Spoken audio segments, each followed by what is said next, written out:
Hi, and welcome to our latest edition of Chamber Chat.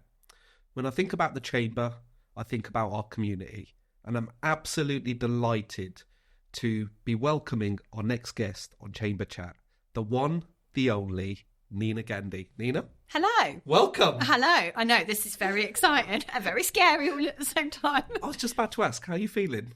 Yeah, well, I've done radio shows and things before, but never a podcast. So, yeah, let's see how it goes. Good.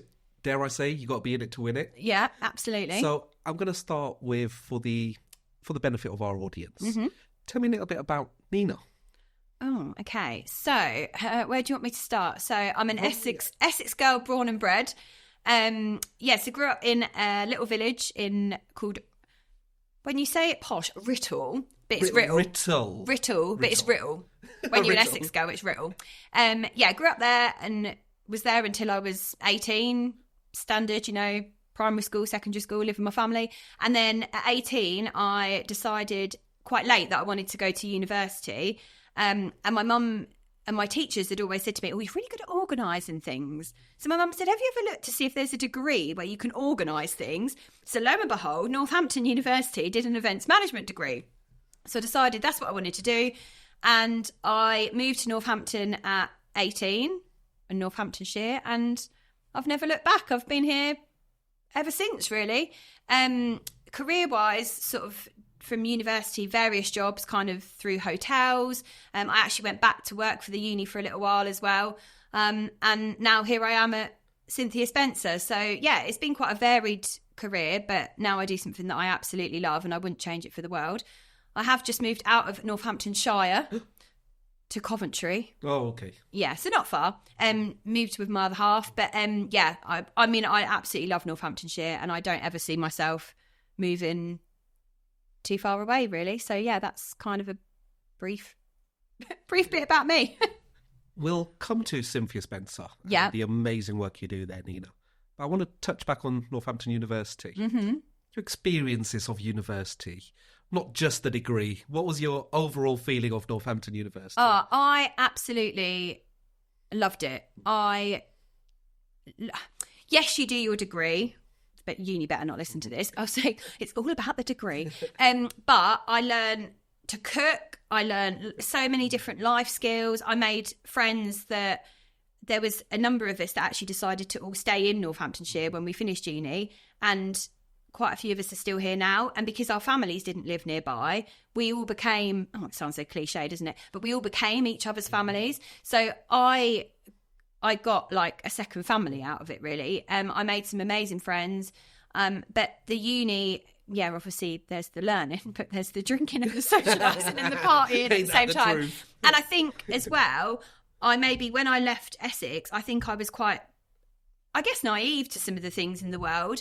And I hadn't lived a sheltered life. I'd gone out and I'd enjoyed myself and whatever. But I think being here has given me far more opportunities, potentially, than I would have had if I'd have stayed in Essex. And I'm definitely a different person to how I was back then through the people that I've met and the experiences that I've had. So, I wouldn't change it for the world. I think that's a real credit to the university, but also yourself, Nina, for taking that plunge from Essex coming into Northampton. Yeah, I feel like I've really dissed Essex. That's such an old word. I feel like I've really said, I don't like Essex. But no, Essex is a great place, but I think I grew out of Essex. Yes. And then how we changed it, so I don't want to be associated with it all the time. Nothing wrong with Essex. For some of those that follow me, this is Northants. Funny enough, it came from this is Essex. Yeah. So, and the only way is, fine. yeah. The only way is. The only way is. So, went to uni. Yeah. Completed your degree, I'm assuming. Yeah. Fantastic. What in happened events next?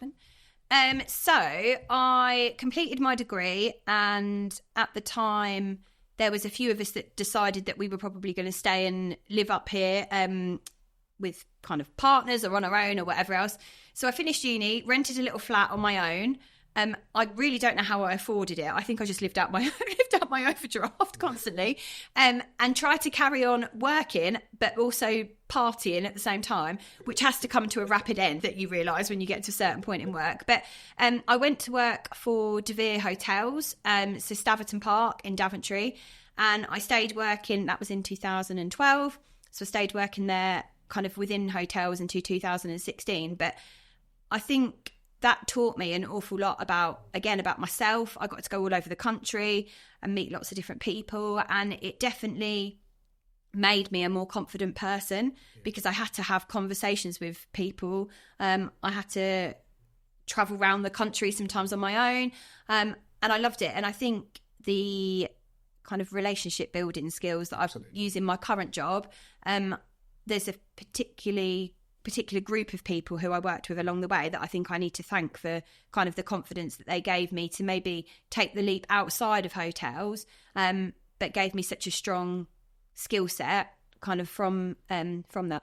One man in particular, Mark Bailey, I'd like to mention. Shout out Mark Bailey. Shout out Mark Bailey. I'll give him a tag when this comes out or whatever. I actually went and did like a 3-month project where I lived away from Northampton. I moved to Windsor for 3 months and worked on a kind of, there was 2 hotel brands coming together, and it was part of a merger that I worked on, and I got hand selected to do that. And that was, it sounds ridiculous, but I think that actually changed how I felt in my work and made me realise that maybe hotels wasn't where I wanted to be forever, but a lot of the skills and a lot of the, things that I'd built up along the way, I could actually take and maybe do something else with. But at the time, I didn't really know. I kept mentioning about working for a charity, but I didn't really know how to go about it at the time.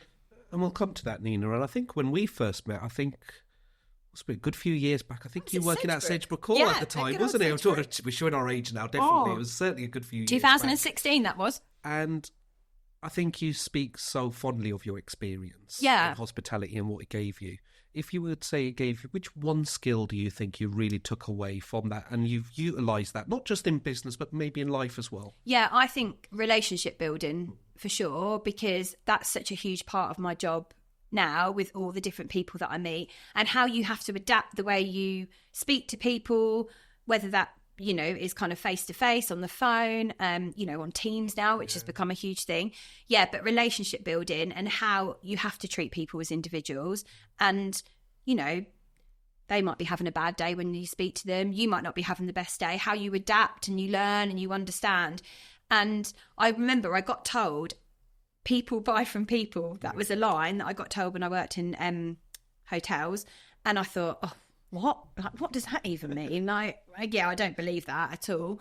And actually, that line has stuck with me through kind of the rest of my career so far, because it is so true that people do buy from people, and people build up a trust in you and what you say and what you believe to be right for an individual as well. So, yeah, I did think, if I'm honest, what a load of... I hope the person who told me that doesn't listen to this, because he's on my LinkedIn. But yeah, people buy from people. But yeah, I thought, what an absolute load of rubbish. But I genuinely now, hand on heart, believe that is such an important thing in your working career, that you have got to build up a relationship with somebody for them to trust you. And, also find out about them as a person, not just, oh, I'm Sunny, I work for the Chamber. But yeah, who else are you? What do you enjoy? Like, I know you like your gaming and all those kinds of things, because we've had conversations. You get that across in your LinkedIn and all kinds of different things. But, do people have children? What do they like doing on their holiday? All these sorts of things, because part of your conversation becomes about work and, like for Cynthia Spencer, maybe about the hospice and all those types of things, but also who are they and what makes them tick is just as important. So yeah, definitely kind of relationship building is the skill I feel that's been sort of at the top and has helped me all the way through. Oh, I totally agree with everything you've just said there, Nina. Particularly the people buying into people element, I think, is absolutely the key. And taking it, actually, before we move on, 2016 then, when you were at Sagebrook Hall, told people buy into people. And it's a bit of a laugh and joke these days, because you go out networking, everybody seems to know Nina. She's been table host at the Chamber, attends various events, etc.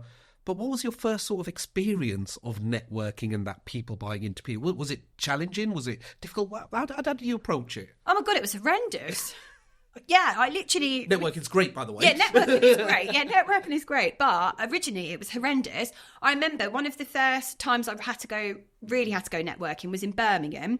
So when I worked for De Vere, they had properties all over the country. And as part of my role, a few days a week, I was based up at Colmore Row. Yep.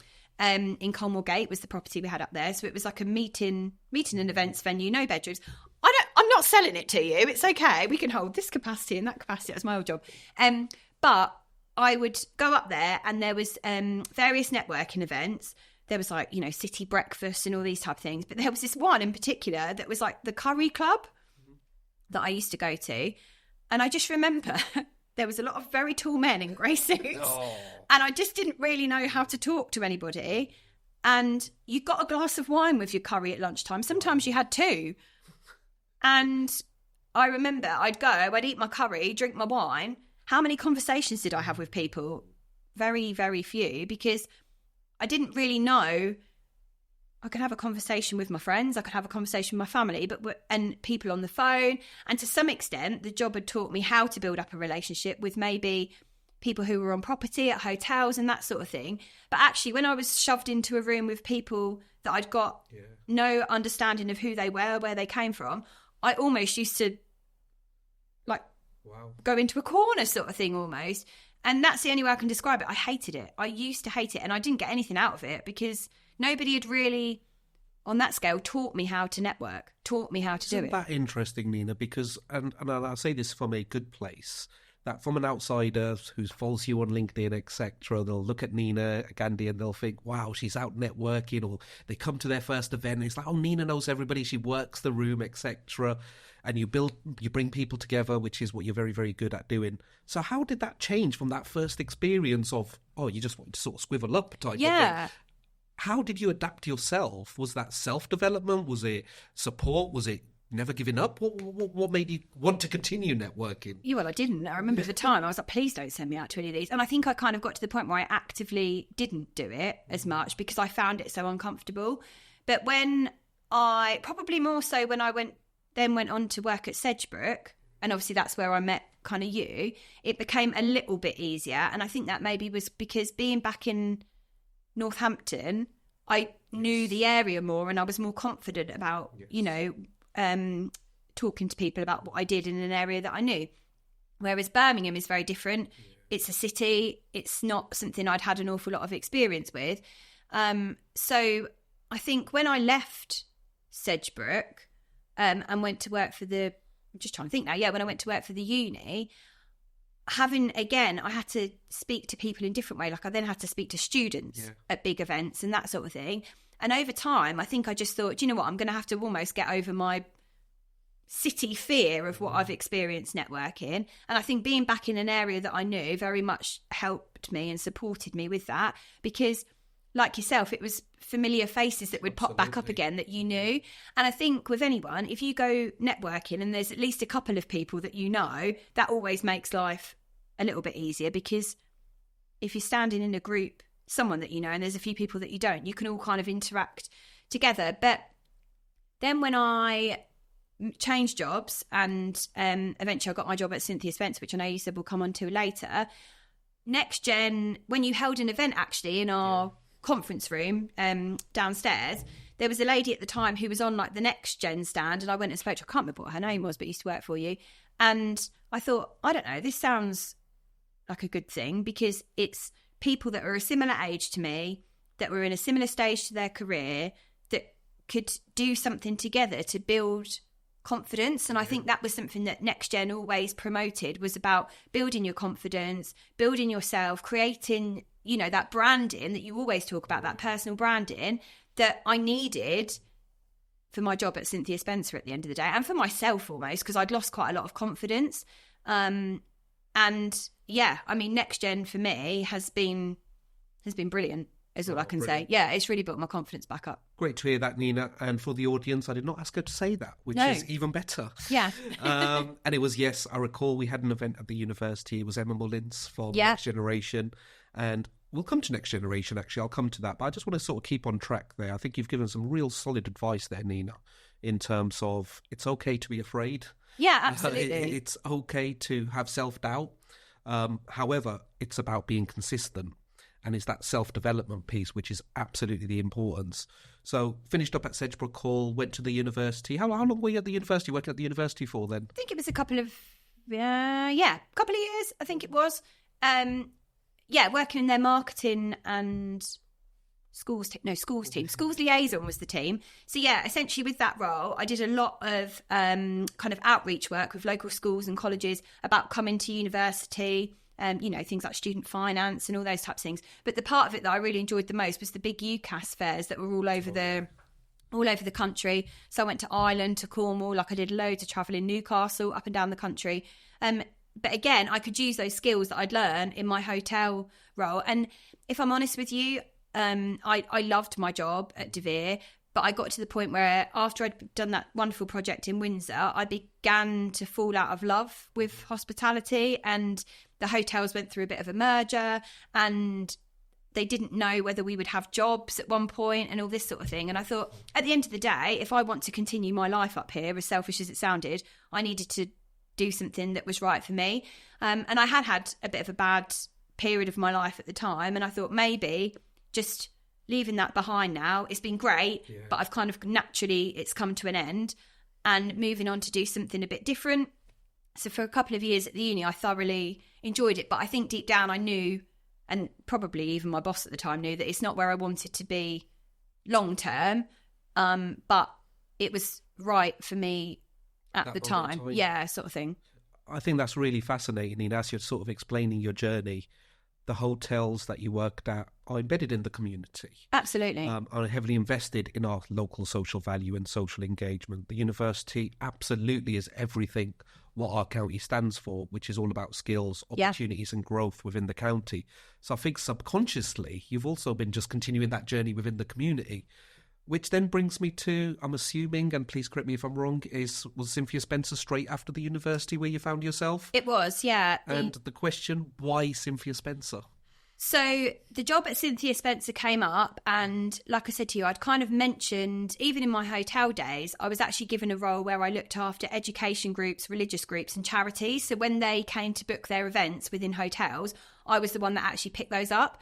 So I really look back and think, was it always meant to happen? Was I always meant to end up at a charity? Like I said, I'd always had an interest, but even I was given those opportunities then. So, was it just time sort of thing?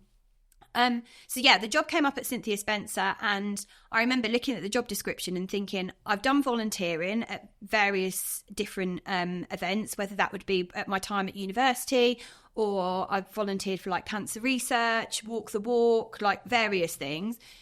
But did I have enough experience for a charity to actually give me the opportunity? Because I remember I'd previously applied for a couple of charity roles, and I'd been put through to, my CV had been put through to kind of interview stage.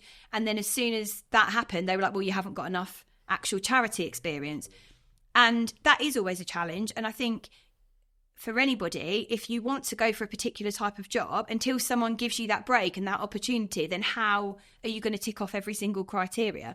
So I went for the job at Cynthia Spencer, and if I'm honest, the hospice movement and hospices across the country are kind of quite close to my heart, because when I was actually at university, my auntie died while I was at university. She had breast cancer when she was very young, and she had been cared for in Lancashire by a hospice who had a wellbeing service similar to what we do.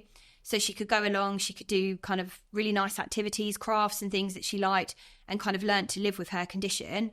But unfortunately, she was too poorly in the end to be moved to an inpatient unit of a hospice, and she did die in hospital. And I remember saying to my dad, why on earth are you thinking about sending her to a hospice? They're horrible places. Why would you do that? And really being quite upset about it. And I think, again, it's strange how life works, because now what I see goes on at a hospice and how people are cared for and treated as individuals, and the kind of hospice movement, across the country, and what we strive as an organisation to provide individuals with dignity, with choice. I couldn't think of anywhere, I feel like I'm getting emotional now, that I would have rather her been in the long term. And I sometimes sit there and think, do you know what? If I can help an Auntie Trish or 10 Auntie Trishes have a better journey in the end, maybe than what she did, then, all the better. So that's sometimes genuinely what keeps me going. Nina, I think that. Thank you for sharing that. I think Auntie Trish will be very proud of you. I hope so. Wherever she now may be. I think she'll be very proud of you, and it comes across that you've identified your why. Yeah. In life almost, and yes, it's linked to a career, which is absolutely amazing. So just like any business, actually, charity is business, in my opinion. When you first joined the hospice, what was some of the challenges at that moment in time, and what is your role within the hospice, and has that evolved over the years? Yeah, absolutely. So I think you quite rightly say, when you talk about a charity being a business, people don't always have an opinion that a charity is a business. And sometimes, again, being really honest, that maybe people should be employed to run a charity. But at the end of the day, you are absolutely correct. A charity has to run like a business. There has to be people and a management team that know what's going on. And I'm really lucky that I think we have a great management team. I feel really quite well supported there. And, you know, us fundraisers that kind of sit under that, we're like, whoa, there's all this to do and it's all very busy and whatever. The challenges, I think, I started with Cynthia Spencer in July 19, so it'll be 5 years coming up. So at the time, I think life seemed pretty rosy. People seemed to have money. They seemed to be keen to do things. And then we hit that grand thing that we never saw coming, which was the pandemic. And having been in a job kind of, you know, what was it, like 8 months, say, 9 months, when the pandemic hit, it was hard. Scary. Because I just started to build up relationships with people, especially some of those existing corporates that had maybe supported Cynthia Spencer for some time. Yet then everything went to pot because nobody knew if a business that was okay one week was going to survive another week. But all we kept being told was, we need to keep our name out there. You need to keep going to online networking events. You need to carry on, because when we come back and life comes back to normal, I mean, has it been normal since? I'm not really sure. But we will still be there, and our patients will still need caring for through the pandemic, after the pandemic. And it was just some days, it was so hard because you'd sit on a networking event and think, I don't really know what's going on anymore. You're all chatting to each other because you've got to keep going somehow. But then after the pandemic, there's been, you know, the Ukraine war and all these types of things, the cost of living crisis. So working for a charity and in a charity is hard. And it's tough. It's tough going. And I think the economic climate has had such an impact, not only on, you know, ourselves, but other organisations. And I think now, like I said to you, it's kind of what motivates you as an individual to keep going. And what we can see goes on within our hospice and how our patients need to carry on being supported, that's what keeps you going. And if you have to, at the moment, make that extra phone call, send that extra email, you keep going. You know, you might have to do double the work at the moment, but I want those patients to be looked after. I want the hospice to continue. So, and I have a passion for it. So I think if you don't have that passion working for a charity, that's probably your time to go. I think, Nina, the passion shines through in you, and I think that's really, really important. And it is challenging out there, and it has been challenging for quite a few years now. However, there's still opportunities out there, and I think, knowing you the way I know you, but for the benefit of our audience, one thing that Nina is very good at doing is actually collaboration with other charities and other businesses, as well as other people. Tell me a little bit about the collaboration work you do, because yes, Cynthia Spencer and the amazing work you guys do is fantastic, but what type of organisations do you also work with closely to provide the support services you can for our community? Yeah, absolutely. So I think, you know, collaborating and looking at different ways to get involved with things now has become, you know, a huge part of what we have to do. So I'm really lucky that we have a lot of businesses that come from all different areas, whether that's like law firms, kind of individuals, it might be motor groups, it might be engineering, it might be accountants. You know, it's so varied, our portfolio of individuals who we work with. And as an organisation, in terms of when you talk about collaboration, when you're working with other businesses, it's a relationship, and it's not only got to benefit us as the charity, but it's got to benefit the business as well. And I think with the pandemic and the cost of living crisis and all the other things that have gone on over the last few years, businesses want to see that they are getting something back for their support they're giving now as well. Absolutely. So whether that be a post on social media, which it is quite a lot of the time, a check presentation, all these types of things, it's so important that you can, like you say, collaborate and work together as a whole, not just you're the charity, you're the beneficiary, this is the business. You want to build those relationships. You want to become a package, really, essentially, I guess is the best way to describe it. And everyone wants to get something out of it. And too right, a business should, because they put their time and effort into raising, a lot of money. And say, for example, for a patient, so that's one patient in the hospice, the cost of their care a day is £500. So if you've got a golf day that someone's putting on that raises £10,000, I want to make sure that business are thanked and, they're in the spotlight, because what they're doing for the hospice is amazing. And also, like you say, about working alongside maybe other charities as well. So this will be long gone probably by the time this comes out, but the 2nd of June, I hope I've got that right, we're doing a colour run, which is our second one that we've brought back since the pandemic. And we're actually working with the Lewis Foundation. Brilliant. So again, we had some resources that were left over from a previous event. They wanted to do a colour run. So we've joined together because they were going to buy the resource or whatever they were going to do anyway.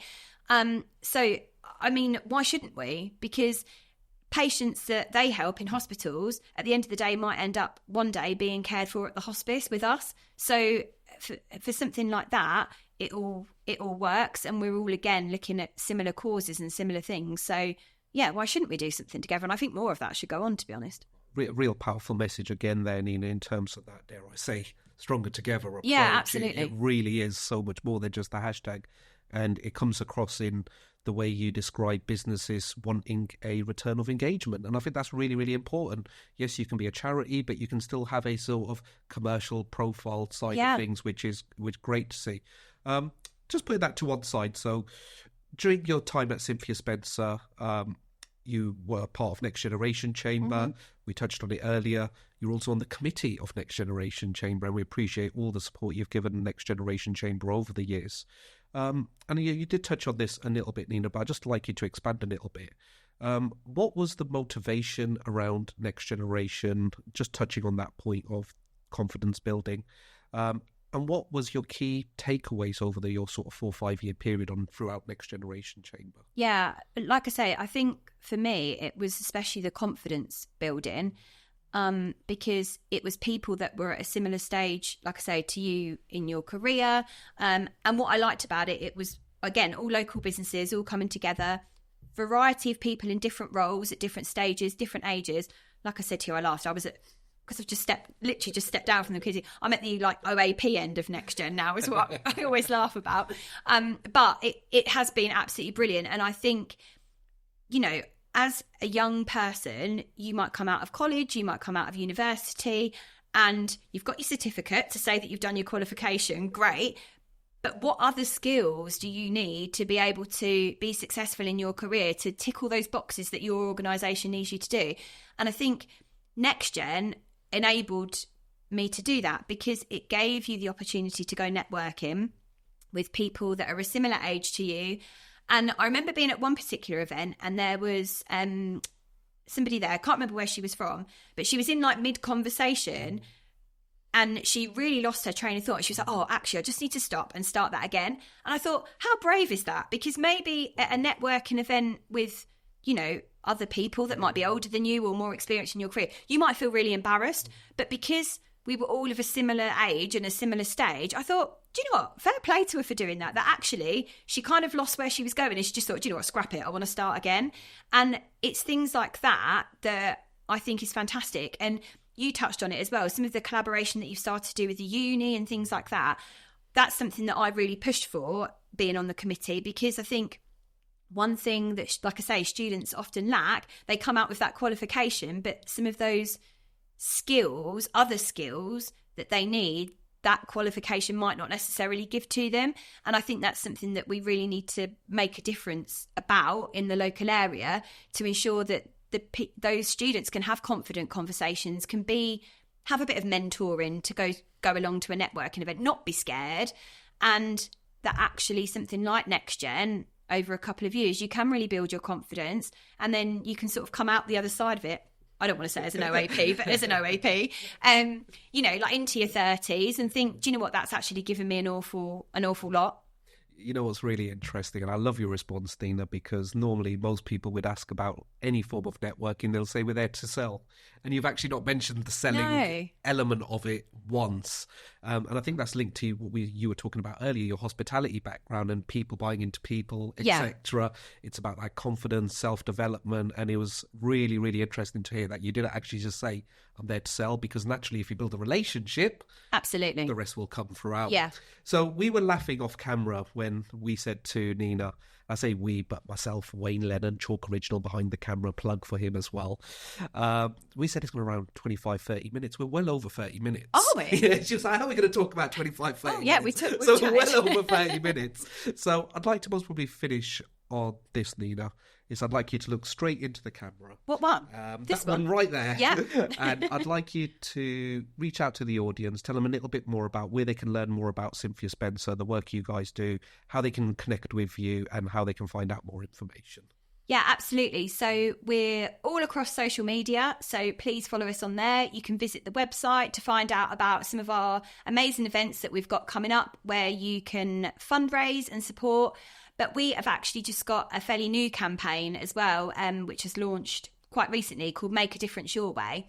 And this is about exactly what it says, making a difference your way. So whether that be through fundraising, volunteering, sharing what we're doing on our social media, reaching out to your network, volunteering, everything is just as important, because like we've said, at the moment, life's hard. Not everybody has as much money to give, but by sharing and supporting and spreading the word about what we do, ensuring our patients can have that end of life care that they deserve, is so important to all of us that are part of Cynthia Spencer. So please do connect with us. Please find out more about our work, and get in touch if you've got any more questions. Brilliant. Hug done. Oh, thank you very much, Nina. And on behalf of the Chamber, thank you to you, the team, the volunteers, and all the businesses actually that engage with you. Absolutely. We appreciate everything you do within the community, and here's to hopefully that you can continue the good work and it makes a real difference. So absolute pleasure having you on Chamber Chat. Oh, this is so official. No, thank you so much. And like I say, yeah, the Chamber and Next Gen have been great to us and great to me. So if anybody's thinking about, joining Next Gen or getting involved, then no, but I would highly recommend it. And especially if you're at the start of your working career as well, and maybe even new to the area, it's good just to see some friendly faces. Well, I'll cheers to that. Cheers. Without cheers. cheers. Cheers to that. Cheers to that. Thank you.